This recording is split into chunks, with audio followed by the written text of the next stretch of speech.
संत श्रोमणी आचार्य भगवान गुरुदेव श्री 108 विद्यासागर जी महाराज की जय। साक्षात विराजमान निर्यापक श्रमण मुनि श्री समता सागर जी महाराज की जय। पूज्य महासागर जी महाराज की जय। पूज्य निष्कंप सागर जी महाराज की जय। एलक श्री निश्चय सागर जी महाराज की जय। श्रीमती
हम सभी आज इस भव्य चातुर्मास का जो आनंद ले रहे हैं और हमें जो पुण्य प्राप्त हो रहा है, ऐसे परम पूज्य आचार्य गुरुवर श्री विद्यासागर जी महामुनिराज के परम आशीष के कारण हम ये सब पुण्य वृद्धि कर रहे हैं। हे आगम के दिग्दर्शक, हम सबके अभिमान हो तुम। धर्म प्रभावना समिति और पंचायत के जो पदाधिकारी गण हैं वे आ जाएं। यहाँ पर हम उस लॉकेट का विमोचन कराएंगे। हमारे बीच हमारे धर्म प्रभावना समिति के और पदाधिकारी गण भी हैं। श्री एसडीएम विनय जैन जी, मगन चाचा जी, सभी आ जाएं, सभी वरिष्ठ जन आ जाएं स्टेज पे।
सावधान, आपस की चर्चा थोड़ा सा बंद कर दें।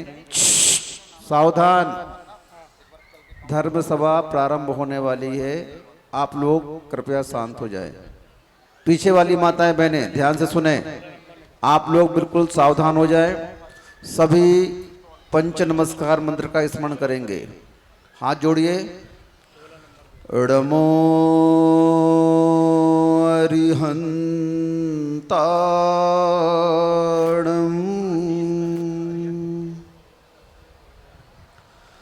णमो सिद्धाणं,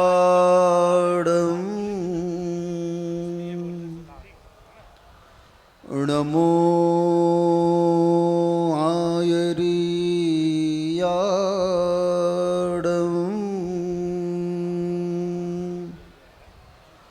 णमो वज्झायाणं,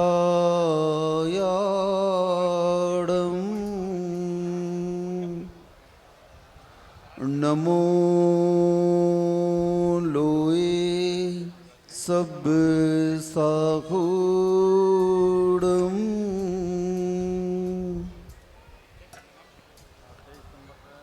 कुंडलपुर के बड़े बाबा की, मूल नायक श्री चंद्र प्रभु भगवान की, परम पूज्य संत शिरोमणि आचार्य भगवान श्री विद्यासागर जी महामंदिराज की, परम पूज्य इंद्रियापक मुनि श्री समता सागर जी महाराज की, 3 कम 9 करोड़ मुराजों की,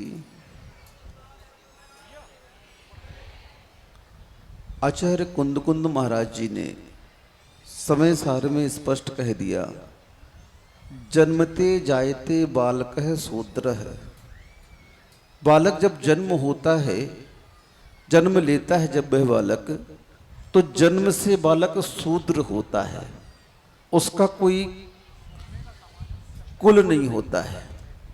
जैसे ही वह माँ बाप के पास आता है जन्म लेकर के, और उसे संस्कार दिए जाते हैं कुल के, क्योंकि उस बालक की अभी तक कोई जात नहीं है। जन्म लेने के बाद में अगर उसे कोई क्रिश्चियन ले जाएगा, कोई मुसलमान ले जाएगा, कोई सिख ले जाएगा, किसी भी धर्म का अनुयायी अगर उस समय उससे ले जाता है, तो वह उस कुल के संस्कार को ग्रहण कर लेता है।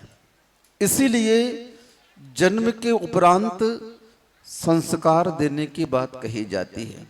जैन दर्शन बड़ा सूक्ष्म है। इस बारे में हमारे जैनाचार्यों ने जन्म से पूर्व संस्कार की बात की है। हर एक क्षण के संस्कार होते हैं। बालक गर्भ में आए, उस गर्भ के पहले के संस्कार हैं। उस बालक को निमंत्रण दिया जाता है। जैन धर्म कितना बड़ा है देखो। जब जब दाम्पत्य जीवन में प्रवेश करके पति पत्नी संतान उत्पत्ति की बात सोचते हैं, तो प्रभु के चरणों में जाकर के, आगम के अनुसार बता रहा हूं, निवेदन करते हैं। बीतरागी प्रभु के चरणों में जाकर के श्रीफल चढ़ाते हैं और भगवान के सामने निवेदन करते हैं कि हे भगवान, इस दाम्पत्य जीवन में मैं अब उस कुलाचार को आगे बढ़ाने के लिए, जैन परंपरा को आगे बढ़ाने के लिए, जैन धर्म की प्रभावना करने के लिए अब एक संतान की उत्पत्ति चाहता हूं। इस प्रकार से वह श्रावक भगवान के पास जाकर के श्रीफल अर्पित करता है और 6 महीने का ब्रह्मचर्य व्रत लेता है। आगम में लिखा है ऐसा। और 6 महीने का ब्रह्मचर्य व्रत लेकर के, मैं ये बात इसलिए बता रहा हूं कि ये बात दाम्पत्य जीवन में प्रवेश करने के बाद में कोई करता नहीं है। लेकिन संतान की उत्पत्ति का सही क्रम क्या है?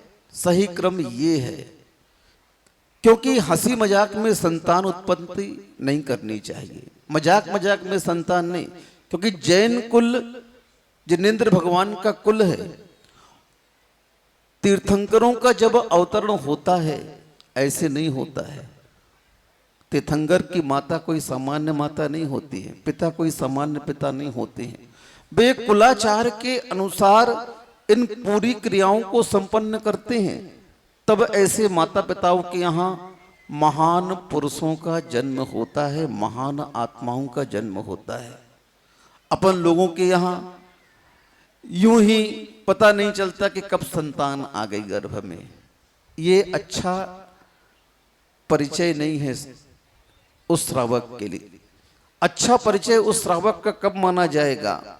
जब योजनाबद्ध तरीके से उस कुल के दीपक को हम आने का निमंत्रण दें। बिना निमंत्रण के हम किसी के यहाँ जाते नहीं हैं, सोच लो। और वो तो हमारे कुल का एक अंग है, एक सदस्य है। हो सकता है वह इस कुल में आने के उपरांत इस कोख की गरिमा बढ़ा दे, उस परिवार की गरिमा बढ़ा दे, उस समाज की गरिमा बढ़ा दे, उस नगर की गरिमा बढ़ा दे, उस जिले की गरिमा बढ़ा दे, उस संभाग प्रदेश की गरिमा बढ़ा दे, यहां तक कि उस देश की भी गरिमा बढ़ा सकता है। देखो, एक चाय वाला मोदी बन गया, प्रधानमंत्री बन गया। उसने किसकी गरिमा बढ़ाई? कुल की भी बढ़ाई, जाति की बढ़ाई, सबकी बढ़ाई, देश की बढ़ाई। इसी प्रकार से हमें इस बात का हमेशा ध्यान रखना चाहिए। इस मंच से मैं इस बात को इसलिए कह रहा हूं कि आगामी जो नवयुवक हैं, जिन्होंने जिन कुल में जन्म लिया है, योजनाबद्ध तरीके से संतान उत्पत्ति करें, यूं ही संतान उत्पत्ति ना करें। इस प्रकार के संस्कारों से पहले स्वयं माँ बाप को संस्कारित होना पड़ता है। संस्कारों का बड़ा महत्व है, क्योंकि हम लोग भी जब दीक्षा लेते हैं ना, तो गुरुदेव हम लोग के ऊपर भी संस्कार करते हैं। रत्नत्रय का आरोपण करते हैं, 28 मूल गुणों का आरोपण करते हैं, तब कहीं जाकर के उन संस्कारों के माध्यम से गुरुदेव उस भावों को हमारे अंदर प्रवेश कराते हैं। तब कहीं जाकर के वह श्रमण भावलिंगी बनकर के अपनी आत्मा का उद्धार करता है। आज ये संस्कार कोई खेल नहीं है, ये बहुत बड़ा महोत्सव कटनी समाज के लिए, बहुत बड़ा महोत्सव है ये। आज ऐसे महोत्सव आज तक नहीं हुए। ये संयोजना बड़े महाराज के सानिध्य में निष्कम सागर जी ने रखी, और ये संयोजना का फल है कि आज आप लोगों को बच्चे को, आप लोग के बच्चों को साक्षात मुनिवरों के माध्यम से नमोकार मंत्र दिया जाएगा। तरसते हैं लोग मुनियों के मुख से। श्वेतांबरों में तो बहुत बड़ी परंपरा है ये। कोई भी श्रावक श्वेतांबरों के मुनियों के पास जाता है, सबसे पहले वह मांगलिक सुनता है। उस मांगलिक के रूप में उनके जो महाराज होते हैं, हम लोग के पास भी कई श्वेतांबर श्रावक आते हैं, और आते ही बोलते हैं गुरुदेव मांगलिक सुनाओ। मांगलिक का अर्थ नमोकार मंत्र चत्तारी दंडक सहित सुना दो। उनके लिए वो सबसे बड़ा उपदेश हो गया। आज उन बालकों के ऊपर जो संस्कार मुनिवरों के माध्यम से किए जाएंगे, उसमें हम लोग क्या भावना डालेंगे? हम लोग यही भावना डालेंगे कि हे बच्चे, तू इस जैन कुल में आ चुका है, सप्त व्यसनों और 5 पापों का परित्याग करके, अभक्ष सेवन का त्याग करके आज तू इस पंच नमस्कार को ग्रहण कर, क्योंकि यही पंच नमस्कार तेरी आत्मा को पवित्र बनाने वाला है। इसी नमस्कार मंत्र की शरण में जाकर के तू एक दिन नमस्कार पदों में आ जाएगा। नमोकार का स्मरण करने वाला ही एक दिन उन पदों का पदधारी बनता है। नमोकार मंत्र सामान्य नहीं है। दुनिया के मंत्रों में किसी न किसी का नाम आता है। हमारे यहाँ नमोकार मंत्र के पदों में किसी का नाम नहीं है, पदों का नाम है। नमो अरिहंताड़म, किसका नाम आया इसमें? नमो सिद्धाड़म, किसका नाम आया इसमें? नमो आईरियाड़म, किसका नाम आया? नमो वज्झायाणम, नमो लोई सभ्य साहुड़म। इन 5 पदों का जो मंत्र है, ये महामंत्र क्यों है? क्योंकि इन पदों में किसी व्यक्ति विशेष का नाम नहीं है। जो इस पद के योग्य हैं और उस योग्यता को प्रकट कर लेते हैं तो उस पद के धारी अपने आप बन जाते हैं। इसीलिए ये महामंत्र कहा गया, 84 लाख मंत्रों का राजा कहा गया, क्योंकि इसमें किसी व्यक्ति विशेष का नाम नहीं है। जो इस व्यक्तित्व को धारण करेगा, जो उस चारित्र को धारण करेगा, उस योग्य उसे वह पद अपने आप मिल जाएगा। दुनिया के पद के लिए तो कंपटीशन फाइट करना पड़ता है, यहां के पद के लिए भी कंपटीशन फाइट करना पड़ेगा। आपको अपने उस संसार को छोड़ करके उस आत्मा की मुक्ति के लिए इन पदों से होकर ही गुजरना पड़ेगा। इसीलिए इस महामंत्र की शरण में जाने के लिए कहा, क्योंकि इसकी शरण के बिना किसी भी जीव का कल्याण हो नहीं सकता है। इस बालक को जैसे ही नमोकार मंत्र से संस्कारित किया जाएगा, इस बालक के अंदर एक विशेषता उत्पन्न हो जाएगी और वह बालक इस संस्कार के फलस्वरूप कभी भी अनैतिक कार्यों में नहीं फंसेगा, कभी भी व्यसनों में नहीं फंसेगा, कभी भी पापों में लिप्त नहीं होगा और नियम से वह अपने कुल का नाम रोशन करेगा। ये गारंटी है। इस नमोकार मंत्र का महात्म्य है ये। इसकी महिमा के बारे में तो शास्त्र लिख दिए गए हैं, इसके चमत्कारों के बारे में तो कई कहानियां आती हैं, आप लोग बहुत पढ़ चुके हो। लेकिन ये कहानियां कब बनती हैं? जब पूर्ण रूप से इस मंत्र के शरण में आकर के हम अपने आप को समर्पित कर देते हैं। हम समर्पित नहीं होंगे जब तक धर्म की शरण में, जब तक धर्म भी आपकी रक्षा नहीं कर सकता है। इन पदों के माध्यम से वह बालक संस्कारित होगा और जब उस बालक के जीवन में विपत्ति आएगी तो वह इन्हीं पदों का स्मरण करेगा, सारी विपत्तियां उसकी संपत्ति के रूप में बदल जाएंगी। फिर उसे कभी भी कोई संसार की समस्या नहीं लगेगी, कभी भी उसे हाय नहीं लगेगी, कभी कोई ऊपरी बाधा आकर के उस बालक को परेशान भी नहीं करेगी। कभी भी आपको डॉक्टरों का मुख नहीं देखना पड़ेगा, कभी भी आपको उस बालक के माध्यम से नीचा नहीं देखना पड़ेगा। वह बालक आपके कुल की गरिमा को हमेशा बढ़ाएगा, स्वयं संस्कारित होगा और उसके माध्यम से पता नहीं क्या क्या ऐसे ऐसे आश्चर्यजनक कार्य होंगे कि आप लोग बाद में आकर कहोगे, आज नहीं 15 साल बाद आओगे, 20 साल बाद आओगे, बोलोगे महाराज जी, बड़े महाराज जी, ये वही बालक है जिसको आपने नमोकार मंत्र सुनाया था। पक्की बात कह रहा हूं, गारंटी है। हाँ, तो पहले माता पिता को स्वयं संस्कारित होना चाहिए। आज स्वाध्याय की परंपरा समाप्त होती जा रही है। कौन कौन से संस्कारों से हमें अपनी आत्मा को संस्कारित करना चाहिए, ये किसी को ज्ञान ही नहीं है आज तक। बताओ, इतने सारे श्रावक बैठे हैं, क्या आपने संतान उत्पत्ति के लिए जो मैंने अभी बताया, क्या आपने 6 महीने का ब्रह्मचर्य व्रत रखा कभी? क्या आपने श्री जी के सामने यह निवेदन किया कि इस कुलाचार को पालन करने वाले मैं उस श्रावक की उत्पत्ति चाहता हूं? करना चाहिए। इन सब भावनाओं के माध्यम से आगे जाकर के इस भाव में ना सही, लेकिन अगले भाव में आप तीर्थंकरों के माता पिता बनेंगे और आपके कुल में कौन आएगा? तीर्थंकर आएगा। करके तो देखो, हर क्रियाओं का महत्व है। कोई भी क्रिया निष्क्रिय नहीं होती है। सामान्य से हम एक ताली बजाते हैं तो उस ताली बजाने की रिफ्लेक्शन प्रतिक्रिया हमारे सामने उपस्थित हो जाती है।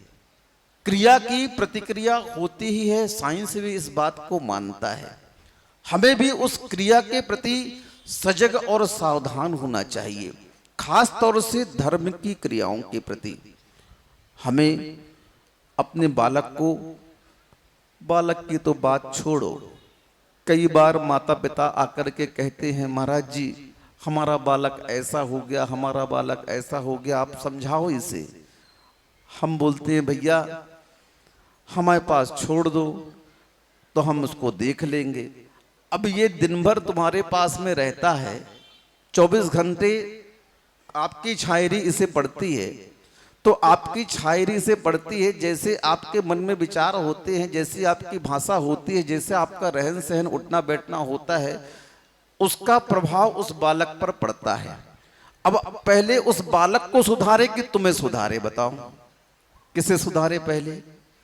क्योंकि उस बालक को संस्कार देने के लिए सबसे पहले माता पिता को संस्कारित होना पड़ेगा।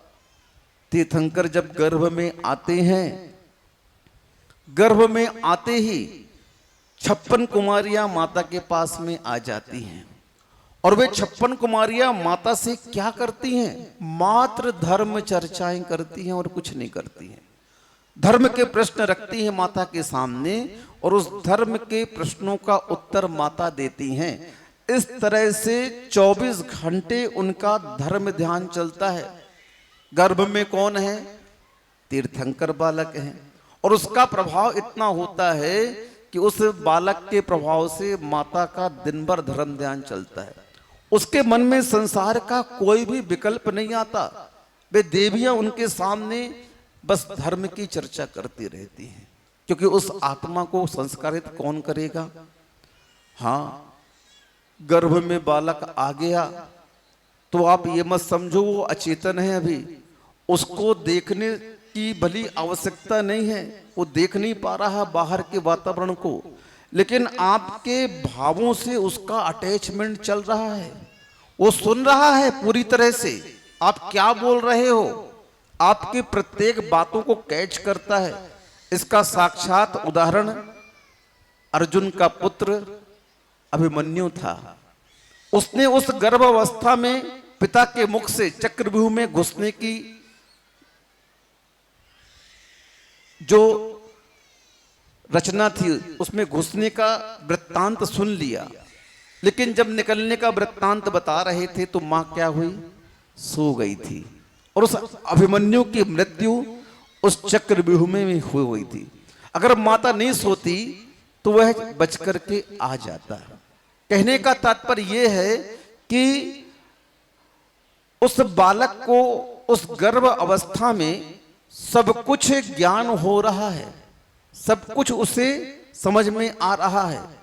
जब गर्भ अवस्था में समझ में आ रहा है तो हम बाहर यहां लाकर के उसे डमोकान मंत्र देंगे तो क्या समझेगा? नहीं, सब समझेगा वो। जब गर्भ में समझ रहा है तो बाहर तो वह देख भी रहा है, मुनि मुद्रा को देखेगा और मुनियों के माध्यम से दिए गए संस्कार को ग्रहण भी करेगा। ये संस्कार हर जगह लगाए जाते हैं। संसार अवस्था में भी संस्कार दिए गए हैं, मुनि अवस्था में भी संस्कार दिए गए हैं। जब भगवान का निर्माण होता है उस समय भी बहुत सारे संस्कार दिए जाते हैं। जिस समय दीक्षा होती है उस समय भी बहुत सारे संस्कार दिए जाते हैं। जिस समय मरण होता है संसार अवस्था में उस समय भी संस्कार दिए जाते हैं। जिस समय प्रभु को मोक्ष होता है, निर्वाण होता है, उस समय भी संस्कार दिए जाते हैं। जीवन से लेकर मरण तक एक भी अवस्था ऐसी नहीं बची जहां पर इन संस्कारों का बीजारोपण ना किया जाता हो। आप इसके महात्म को समझ नहीं रहे हैं, आप समझे थोड़ा था। और इस संस्कार के माध्यम से ही आत्मा संस्कारित होती है। छोटा सा बीज बोते हैं खेतों पर, उस बीजों को किसान कितना संस्कारित करता है। जैसे ही वह बीज बोते हैं तो उसकी देखभाल के लिए पानी डाला जाता है, उसकी देखभाल के लिए खाद दिया जाता है। उसे कीड़े से बचाया जाता है, औषधि दी जाती है। थोड़ा सा बड़ा होता है वह पौधे का रूप लेता है, उसे टहनियों को एक बांस का सहारा दिया जाता है ताकि वह सीधा जाए। एक इंद्रिय के लिए कितना संस्कार दिया जा रहा है सीधा करने के लिए, देख लो आप। तो आप तो संगी पंचेंद्रिय हैं, आपको कितना संस्कारित होना पड़ेगा ये आप स्वयं सोच लो। क्योंकि अभी आपकी गाड़ी ट्रैक पर नहीं चल रही है। आप अभी देखा जाए तो कुलाचार का भी सही तरीके से पालन नहीं कर रहे हैं। ये संस्कार का कार्यक्रम यहां पर इसलिए रखा गया है कि ताकि आप अपने कुलाचार से परिचित हो सकें। जैन धर्म का कुलाचार सामान्य नहीं है। जैन धर्म का श्रावक जो जैन कुलाचार का पालन करता है वह श्रावक गृहस्थ अवस्था में तीर्थंकर प्रगति का बंद कर सकता है। मैं धर्माचार की बात नहीं कर रहा हूं अभी। धर्माचार तो बहुत ऊपर की चीज होती है जो श्रमण अपनाता है। श्रमण को धर्म ध्वजा कहा गया है क्योंकि वह दिगंबरत्व को अपना करके धर्म की ध्वजा को धारण करते हैं। लेकिन जो अभी पूरी तरह से धर्माचार का पालन नहीं कर रहा है, मात्र कुलाचार का पालन करते हुए वह श्रावक जगत कल्याण की भावना करते हुए उस गृहस्थ आश्रम में ही रह करके तीर्थंकर प्रगति का बंद कर लेता है। कितना बड़ा है कुलाचार। जैन दर्शन का कुलाचार देखो कितना बड़ा है कि गृहस्थ आश्रम में रह करके वह जीव क्या कर रहा है, तीर्थंकर जैसी सत्ता का बंद कर रहा है।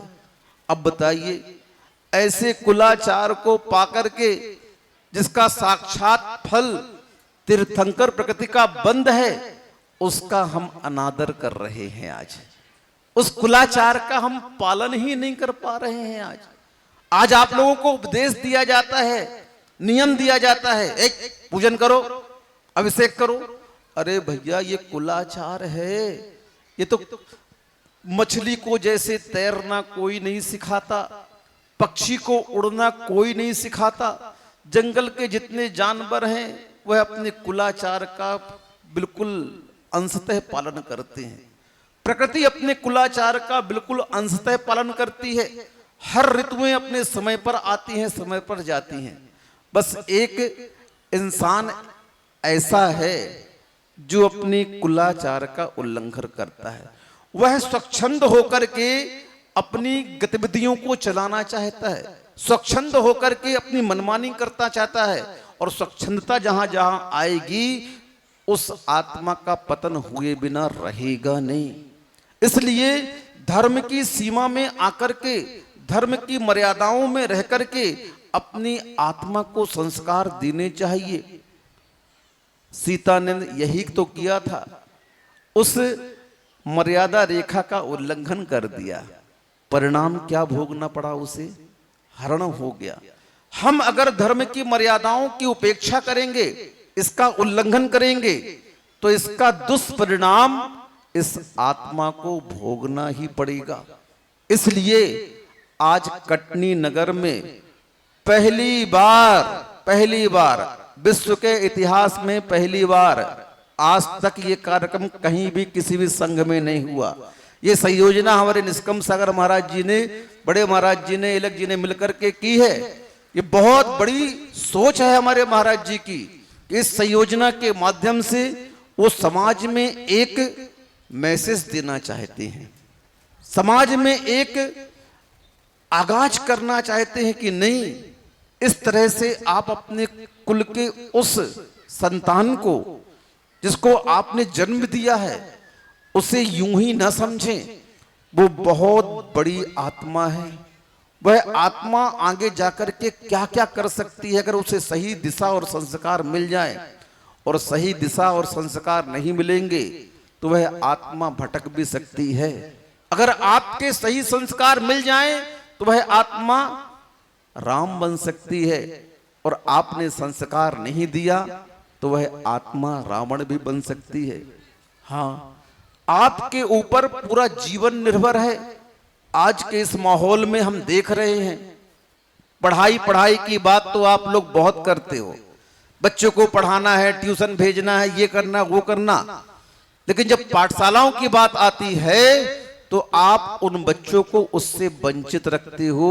आप अपने भी शत्रु हो और अपने बच्चों को भी शत्रु हो, दोनों के शत्रु हो आप। अपने स्वयं आत्मा का आप अकल्याण कर रहे हैं और उस बालक को धर्म की शिक्षा नहीं देने के कारण उस बालक का भी अकल्याण हो रहा है। उस बालक को प्रारंभिक अवस्था में स्पष्ट कहा गया है आगम में, 8 वर्ष अंतर मुहूर्त का जब तक वह नहीं हो रहा है, बालक सम्यक्त प्राप्त करने की योग्यता जब तक उसके अंदर नहीं जागृत हो रही है, तब तक उस बालक के लालन पालन की पूरी जिम्मेदारी माता पिता और उस परिवार की है। प्रत्येक प्रकार के संस्कार से संस्कारित करना माता पिता का कर्तव्य है। और जैसे 8 वर्ष अंतर मुहूर्त का होता है और भगवान के पास जाकर के माता पिता उस बालक को कहते हैं, ये तुम्हारे भगवान हैं, देवगुरु शास्त्र की पूजन करना तुम्हारा कर्तव्य है, मुनियों को आहार देना तुम्हारा कर्तव्य है, सम्यक दर्शन इसी का नाम है। इन्हीं तीनों के श्रद्धान रूप अब तुम्हारा जीवन होना चाहिए, अब किसी का श्रद्धान नहीं करना। इस प्रकार से माता पिता उस 8 वर्ष अंतर मुहूर्त के बाद में उस बालक को कहां ले जाते हैं, भगवान का अभिषेक कराते हैं, सम्यक तो क्या है उससे परिचित करवाते हैं, देवगुरु शास्त्र कौन है उनसे उनका परिचय होता है और उसके ऊपर श्रद्धान की बात माता पिता उसे कहते हैं कि बेटा आप कहीं नहीं जाना, तेरे जीवन में जो भी विपत्ति आएगी, जो भी समस्याएं आएंगी, उन समस्याओं का समाधान मात्र इन तीनों की चरणों में जाकर के होगा और दुनिया का कोई भी तुम्हारी समस्याओं का समाधान नहीं कर सकता। अरे जब इनकी चरणों में जाने से संपूर्ण कर्मों का नाश हो जाता है तो क्या संसार की समस्याओं का नाश नहीं होगा? अवश्य होगा। एक बार श्रद्धान तो करो, श्रद्धान तो करो आप एक बार। बहुत भाव आपने गुरु कुदेव कुशास्त्र की शरण में जाकर के व्यतीत कर दिए। धर्म कहता है एक बार श्रद्धान कर ले, एक भाव तो तू धर्म के लिए निछावर कर दे, फिर देख ये धर्म तुझे कहां लेकर जाता है, कहां लेकर जाता है। अरे वहां लेकर जाएगा जहां अव्यावास सुख, कभी भी उस दुख का वेदन तुझे होएगा ही नहीं। कहां बैठ जाएगा तू? सिद्धों के पास बैठ जाएगा, फिर तेरा आवागमन कुछ नहीं रहेगा। संसार के जन्म मरण के चक्कर से, संसार के रोगों से तू छूट जाएगा। धर्म की शक्ति को पहचानने का पुरुषार्थ करो। क्या ये पर्याय तुमने कमाई, ये कुल तुमने कमाया, ये शरीर तुम लेकर के आए, ये बुद्धि तुम लेकर के आए? नहीं, जो कुछ भी संसार में पर्याय के रूप में मिला है ये सारे धर्म का फल है। महाराज जी धर्म का फल क्या है? गुरुजी ने हाई को लिख दिया, धर्म का फल बाद में नहीं, अभी इस पर्याय के रूप में। धर्म का फल बाद में नहीं, अभी इस पर्याय के रूप में। तुमने जो पूर्व में धर्म किया था उसका फल इस पर्याय और कुल के रूप में तुझे मिल चुका है। अब तू आगे जो करेगा उसका फल तुझे आगे मिलेगा। समझ में आ रहा है? सुन रहे हो? धर्म का फल, धर्म का फल आप लोग पूछते रहते हो। गुरुजी ने स्पष्ट कह दिया धर्म का फल बाद में नहीं, अभी इस पर्याय के रूप में। तुमने पूर्वोपार्जित धर्म का फल प्राप्त कर लिया है इस पर्याय के रूप में। अब क्या चाहते हो? क्या चाहते हो? आज की तुम्हारी दुकानदारी चल चुकी है, कल के लिए क्या है? पुनः वह कार्य करना पड़ेगा, तब जाकर के पुनः कल दूसरा लाभ मिलेगा। पहले का फल तुम्हें मिल गया धर्म का। नीच गोत्र में पैदा नहीं हुए, भिखारी नहीं बने, दरिद्र नहीं बने, कुरूप नहीं बने, विकलांग नहीं बने, अल्प आयु वाले नहीं बने, दरिद्र नहीं बने। अब क्या करना चाहते हो? ये बनना चाहते हो क्या? नहीं महाराज जी, नहीं बनना चाहते हैं। बस पूर्व के धर्म का फल तुम्हें अभी दिख रहा है और यही करते रहोगे। कुलाचार का निर्दोष पालन करते रहोगे, देवगुरु शास्त्र की आराधना करते रहोगे, षट आवश्यक का पालन करते रहोगे, तो इसी से परंपरागत रूप से आपको नियम से मुक्ति मिल ही जाएगी। गृहस्थ आश्रम का धर्म साक्षात मुक्ति का कारण भले ही ना हो, गृहस्थ आश्रम का धर्म साक्षात मुक्ति का कारण भले ही ना हो, लेकिन परंपरा से यह मुक्ति का कारण अवश्य है। सागार धर्मामृत में स्पष्ट लिख दिया महाराज ने। इसलिए आप लोग इस कुलाचार के महात्म्य को समझें। आज जो संस्कार आपके यहाँ दिए जा रहे हैं, इसके महात्म्य को समझें और समझ करके आगे उस बालक की परवरिश में जो धर्म के, जो कुल के संस्कार देने हैं, उसके लिए माता पिता सावधान रहें। यही आपसे हमारा कहना है। स्वयं आप उस कुलाचार का पालन करें और उस बच्चे के भविष्य के लिए आप उसे भी संस्कार दें, तभी उसका भी कल्याण होगा और आपका भी कल्याण होगा। इतना ही पर्याप्त समझता हूं। अहिंसा परमो धर्म की।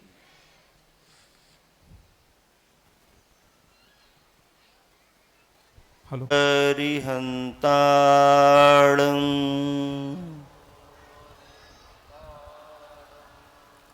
ऋमो सिद्धाणं ऋमो आयर्याणं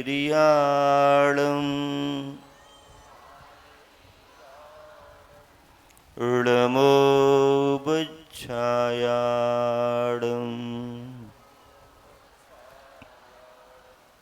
ऋमोलो ये सौविसाकूडम्।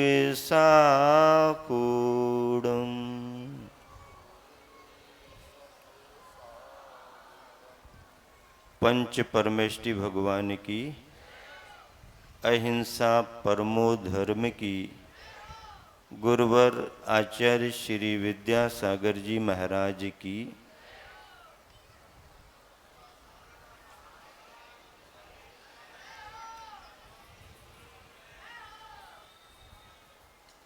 अभी आपने आज के इस आयोजन को हम अनुष्ठान कैसे बनाएं, इस बिंदु को महासागर जी महाराज जी के प्रवचन में समझ लिया। यहाँ पर एक रूपक रखा गया है। रूपक का उद्देश्य है अभी जो बच्चा कुछ समझता नहीं है, अभी 45 दिन हुए हैं या थोड़ा उससे आगे बढ़ गया, उसे घर में उनके माता पिता क्या संस्कार दे रहे ये तो वो जाने, लेकिन गुरुओं की करुणा तो देखो।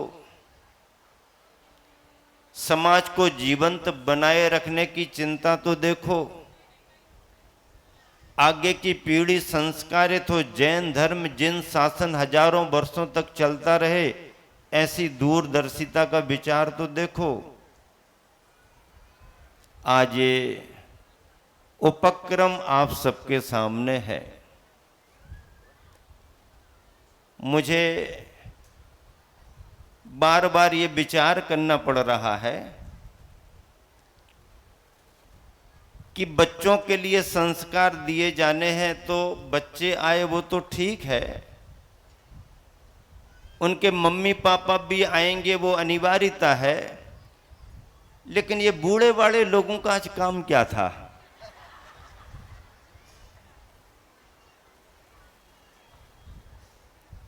ऐसा सोचने पर मेरा ख्याल गया, और ख्याल ये गया कि उम्र दराज लोग जो 70, 80 और 90 की उम्र में जी रहे हैं, शायद आज बैठे बैठे इस दृश्य को देख करके मन में बच्चों के भाग्य से ईर्ष्या कर रहे होंगे कि भैया इन बच्चों का पुण्य तो देखो, महाराज जियों से संस्कार पाने के लिए मंच पर बैठे और अभी सामने आएंगे। वृद्ध लोग ये विचार कर रहे हैं कि जब हम इतने छोटे थे तब केवल तस्वीरों में महाराज दिखाई देते थे, चलते फिरते महाराज दिखाई नहीं देते थे। उनके माता पिता चाह भी रहे होंगे तो ये संस्कार वो अपने उस समय के बच्चों को नहीं दिला पाए।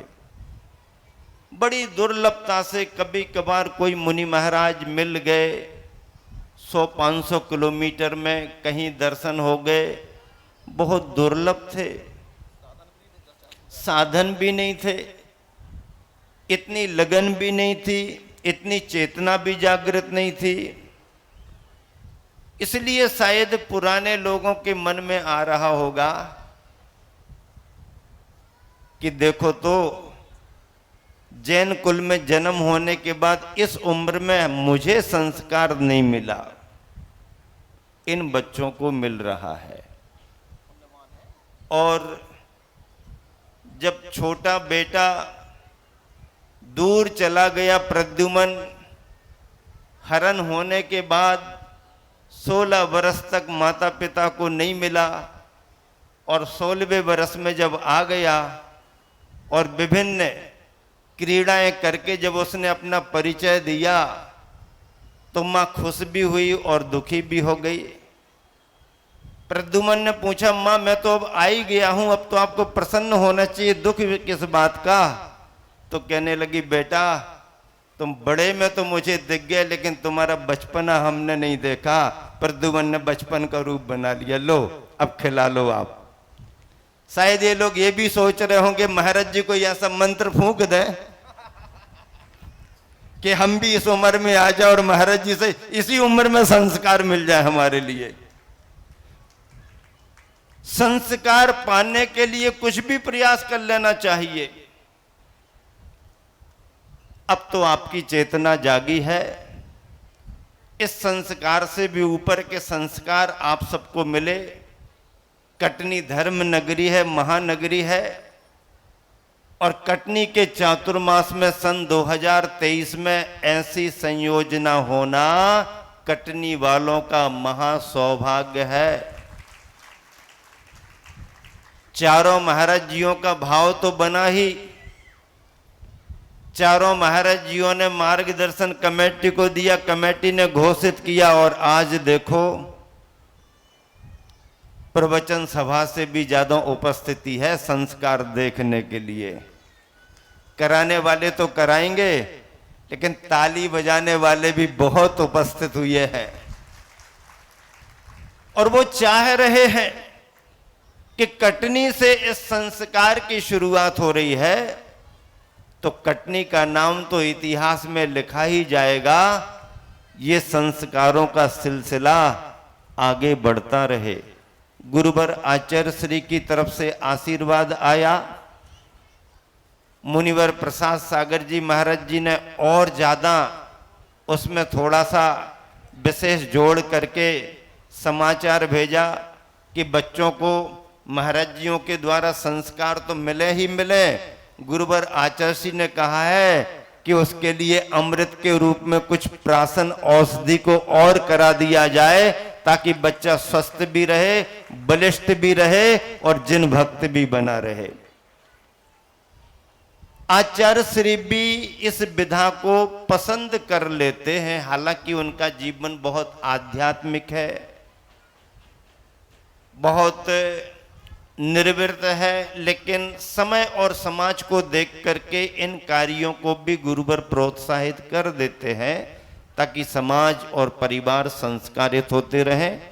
बच्चों को संस्कार तो मिलेंगे, लेकिन कहना तो हम लोगों का ये है कि बच्चों के माता पिता को भी शायद संस्कार नहीं मिले होंगे तो वो बच्चों के नाम पर बच्चों के साथ स्वयं भी संस्कार संपन्न होकर के यहाँ से जाएं। अगर अपने बच्चे को यहाँ पर संस्कार कराने के लिए लाए तो बच्चे के मद्य मधुमांस और 5 उदंबर फल का त्याग रहेगा। जब तक वो नहीं समझता है, संकल्प पूर्वक त्याग यहाँ माना जाएगा। माता पिता की जवाबदारी है ऐसी कोई अभक्ष वस्तु डायरेक्ट ना खिलाएं जिसमें मद्य मधुमांस का संस्कार है। औषधि दवाई की आवश्यकता पड़े वो मजबूरी मानी जाएगी, लेकिन रुचिबंत होकर के बच्चों को ऐसी कोई अभक्ष वस्तु को ग्रहण ना कराएं। माता पिता की जवाबदारी, ये अष्ट मूल गुण का व्रत बच्चे का तो आज से माना ही जाएगा।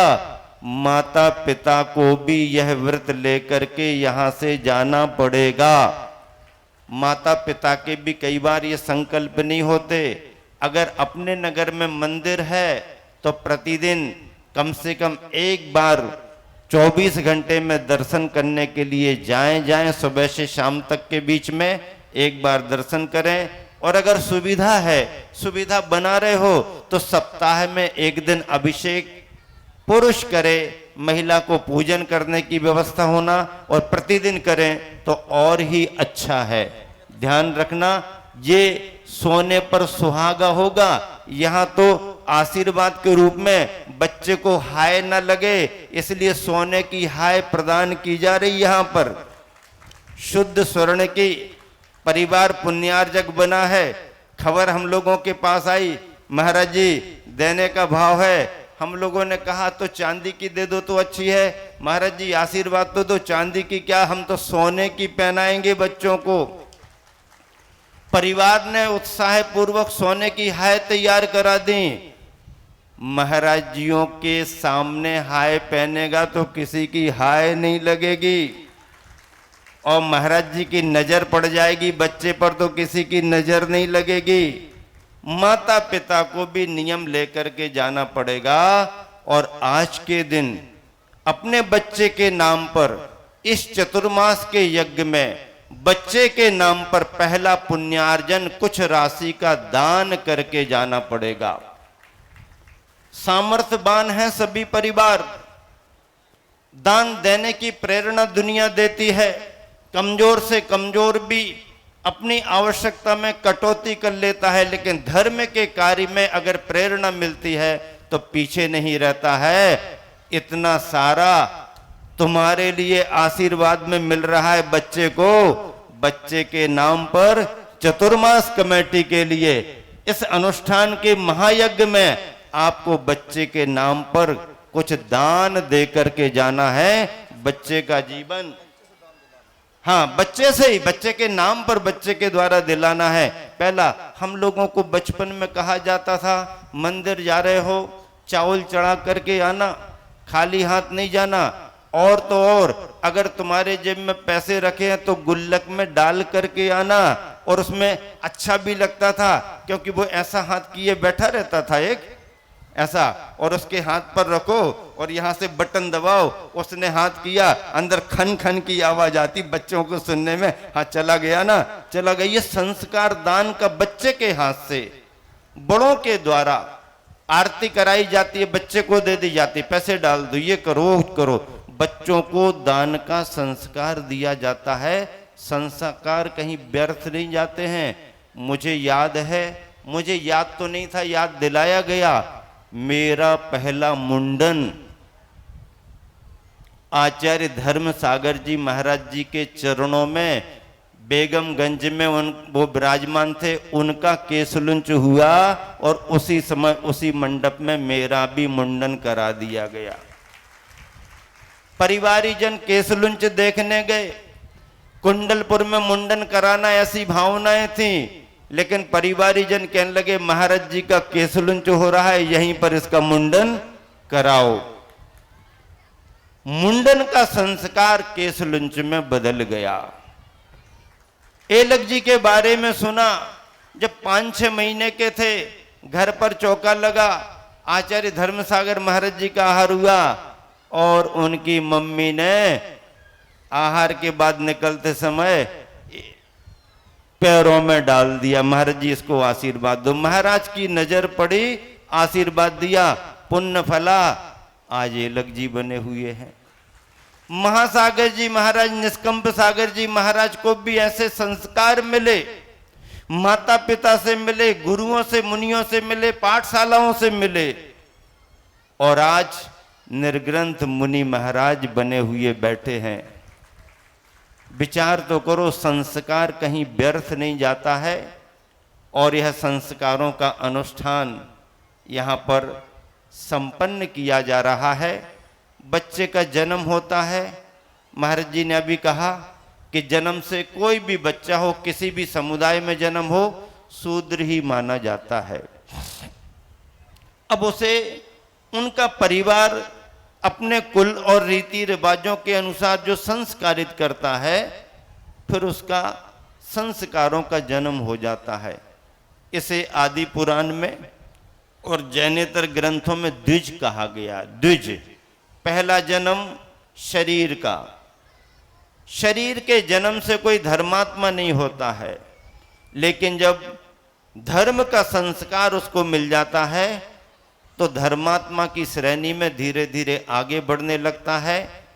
मंदिर ले जाने का संस्कार, गुरुओं के चरणों में लाने का संस्कार, नमोकार मंत्र सुनने का संस्कार, यह उसे संस्कारवान बना करके द्विज बना देता है। द्विज, पहला शरीर का जन्म और दूसरा संस्कारों का जन्म।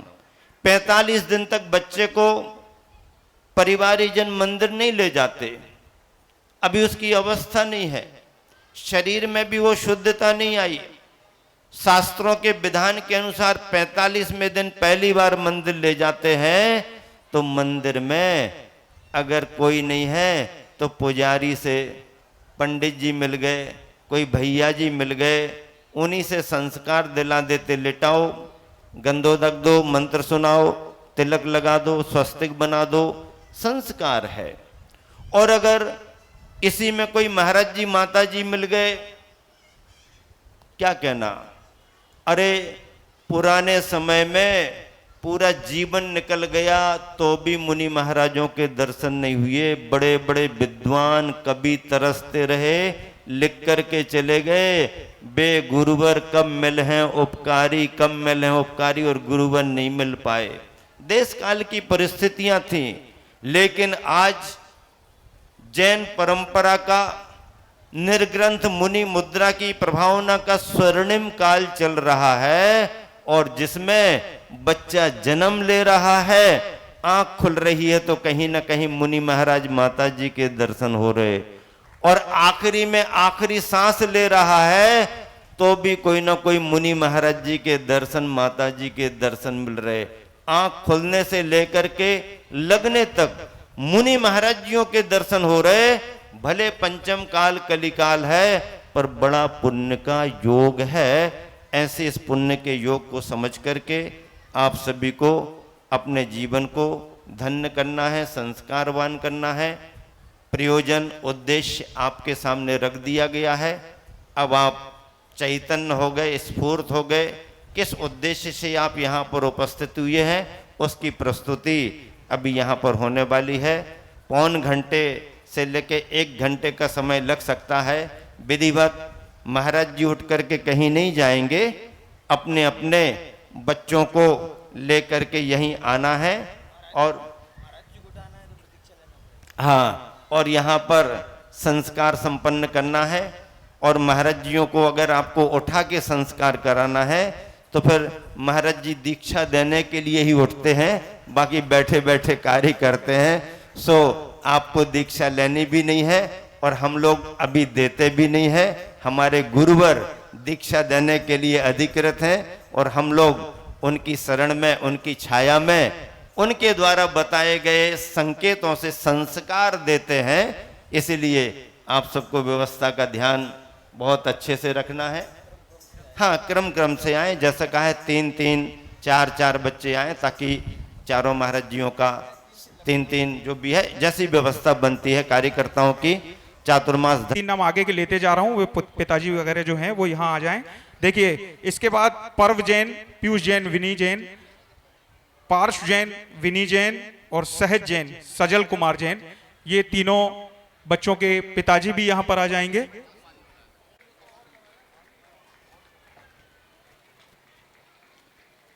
अक्ष देखिए जोरदार तालियों से प्रथम बालक का संस्कार हुआ। बहुत बहुत अनुमोदना और बहुत पुण्य की बहुत बहुत अनुमोदना सभी के।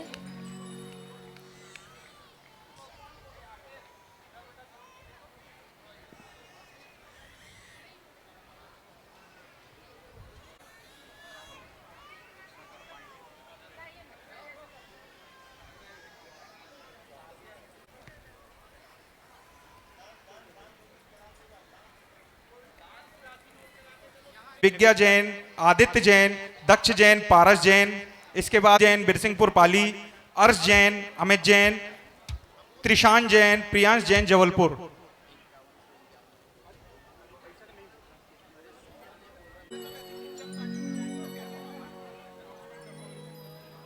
इसके बाद ऋषित के बाद माहिरा जैन, नमन जैन ये भी आए।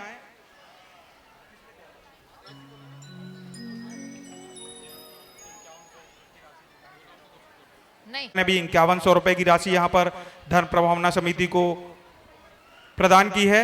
हम आपके पुण्य की बहुत बहुत। राशुल जैन, विश्वी जैन, विभोर जैन, हर्षित जैन, संदीप जैन।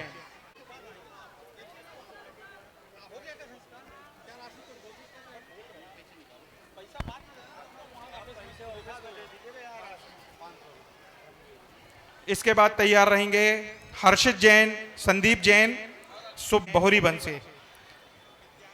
जिनके नाम ले रहा हूं मैं, अगर वो बच्चे यहां पर नहीं हैं तो अगले क्रम वाले बच्चे यहां पर आते जाएंगे। कटनी अगले क्रम में ये आ जाएंगे। इसके बाद है नाम पूर्वांश जैन, हर्ष जैन बंगला मंदिर, अयांश जैन, राहुल जैन बंगला मंदिर, प्रकर्ष जैन, प्रवीण जैन, अद्वित। हमारे धर्म प्रभावना समिति के पदाधिकारी गण यहां पर नाम लिख रहे हैं। राशन वाली दवाई लेने के लिए पीछे चले जाएं।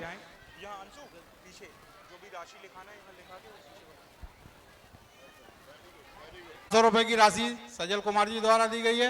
500 रुपए की राशि धनवी जैन, चंद्रेश जैन द्वारा घोषित की गई। अगले क्रम में, और अगर कोई बच्चे बीच में छूट रहे हैं, नहीं आए हुए हैं यहाँ पर, जिनका नाम यहाँ पर नहीं आ रहा है, तो वे किया जा सके।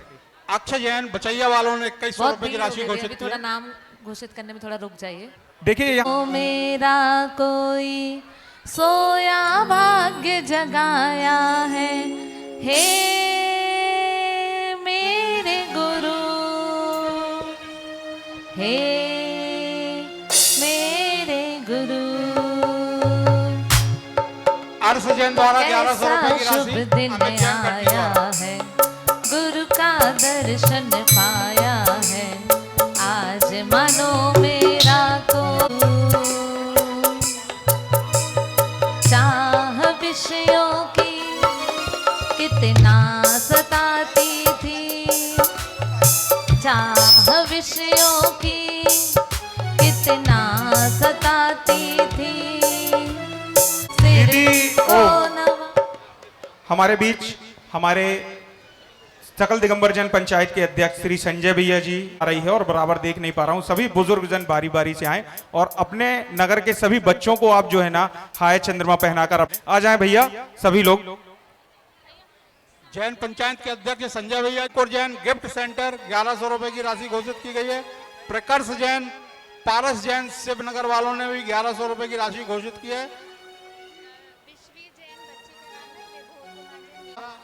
हमारे बीच हमारे सह संयोजक के रूप में श्री शरद जी सरावगी, और जो भी धर्म प्रभावना समिति के हमारे वरिष्ठ जन हैं वे भी आ जाएं। यहाँ पर पंचायत के वरिष्ठ जन वे भी आ जाएं। प्रभावना समिति का वहां से रसीद कटा लेंगे, पैसा देंगे और रसीद प्राप्त करेंगे।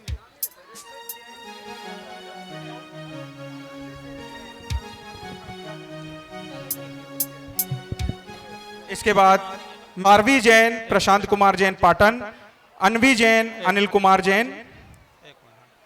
इसके बाद तैयार रहेंगे पावनी जैन, पराग जैन, विनाया जैन, विप्लव जैन, मोक्षा जैन। कृपया वही परिवार रहे जिनके बच्चे संस्कारित हो रहे हैं। 11,000 रुपए की राशि ऋषि जैन, डॉक्टर ऋषि जैन द्वारा घोषित की।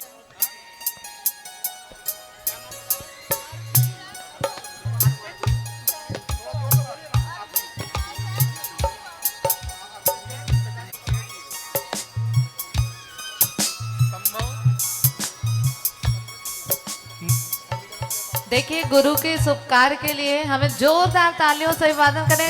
1100 रुपए की राशि समृद्धि जैन, बहुत संभव विकास जैन, भैया देखो हटा आप वालों ही नहीं द्वारा। बजा रहे, थोड़ा हाथ ऊपर करो, दोनों हाथ ऊपर करके जोरदार तालियां बजाएंगे सभी लोग। यहाँ से देख रहे हैं आपके हाथ किसी के नहीं देखिए उठ रहे। यहाँ पे जो है ना, जिन भी अभिभावकों के बच्चों के वो हो, यहाँ पर सभी से निवेदन है, जिन बच्चों का संस्कार हो गया है उनके माता पिता उन बच्चों को लेकर जो है स्टेज से नीचे आ जाएं।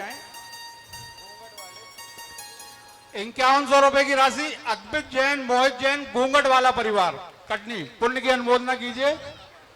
सी मोदी, आयुष मोदी, ये अपने बच्चों को लेकर आ जाएं यहाँ पर। इसके बाद तैयार रहेंगे प्रकर्ष जैन, पारस जैन, दिव्यांश जैन, अभिषेक जैन, बहुरीवंत, मोक्षा जैन, अमित जैन जी, चियरा जैन, अतुल जैन, चांदखेड़ी। राशि सुत्तम जैन, राहुल जैन, मझोली वालों ने प्रदान की है। 5100 रुपए की राशि सुब्रत जैन, अनुराग जैन, लड्डू भैया परिवार कटनी वालों ने दी है। सभी के पुण्य की अनुमोदना कीजिए। आप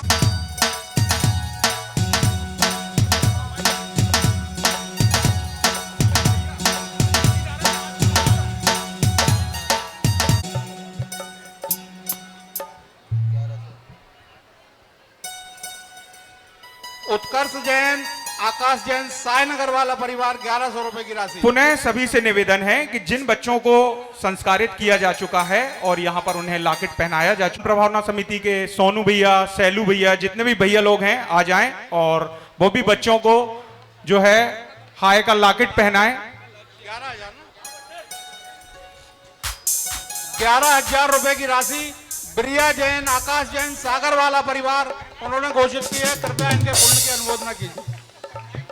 अरु जैन, अंकुश जैन, समृद्धि जैन, संजय जैन बड़गांव, अभि जैन, पवन कुमार जैन कुंवरपुर, और हमारे सनत भाई की बिटिया श्रुति जैन, पिता सनत जैन, ये भी आए और बच्चों को जो है संस्कारित कराकर जो है 1100 रुपए की राशि प्रशांत सिंह।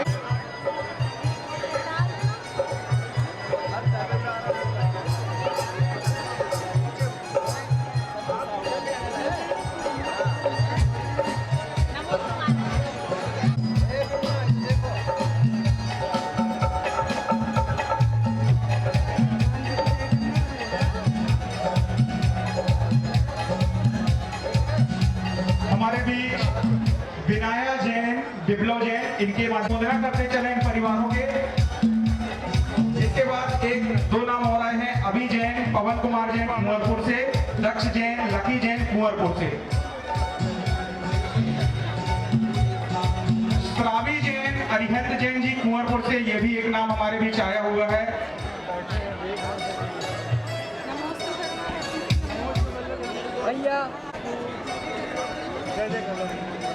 जो भी बच्चे शेष रह गए हैं जिनका संस्कार अभी नहीं हुआ, कृपया माताएं बहनें उन्हें बच्चों को ऊपर ला सकती हैं। यहाँ पर नाम दे दें अपने।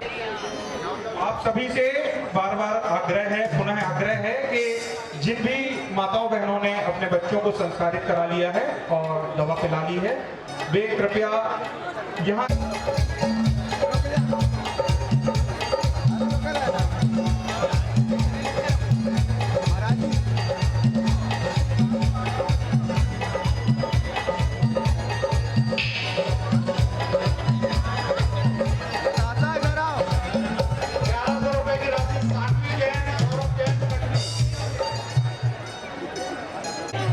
वो अगर नहीं आ पाए हो तो फिर से पुनः दोहरा दे रहा हूँ। पावनी जैन, पराग जैन, विनाया जैन, विप्लव जैन, मोक्षा जैन, बंगला मंदिर, समृद्धि जैन, अमित जैन, पूर्वी जैन, पारस जैन, नितांशी मोदी, आयुष मोदी, प्रकर्ष जैन, पारस जैन, दिव्यांश जैन, अभिषेक जैन, बहुरीवंत, मोक्षा जैन, अमित जैन, चियरा जैन, अतुल जैन, चांदखेड़ी, विराज जैन, अंशुल जैन हमारे पाटन से आए हुए हैं। मोदी परिवार द्वारा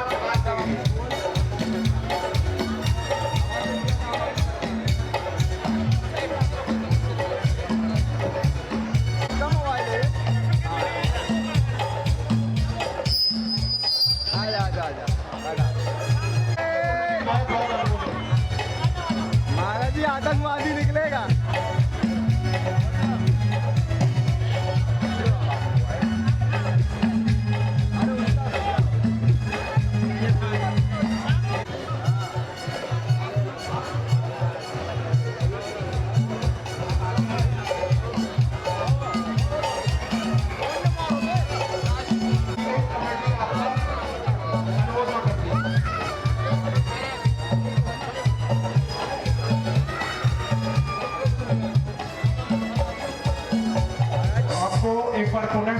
किया जा रहा है। जो बच्चों को वहां पर स्वर्ण प्राशन वाली औषधि पिलाई जा रही है, औषधि पिलाने के आधे घंटे बाद तक उन बच्चों को कुछ भी खिलाना पिलाना नहीं है। ये माता पिता ध्यान रखेंगे। औषधि पिलाने के आधे घंटे